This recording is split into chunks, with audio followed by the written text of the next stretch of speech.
બાલાસિનોરમાં ઝેરી chemicals dumping site બંધ કરવા તાત્કાલિક ધોરણે ઉઠી માંગ.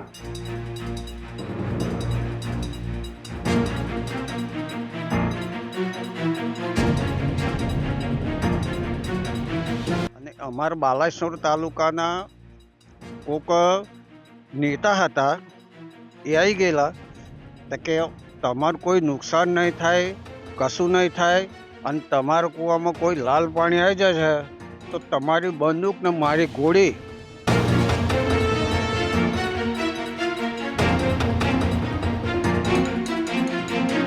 જીવન, પશુ પક્ષી અને પર્યાવરણ મુકાયું જોખમમાં.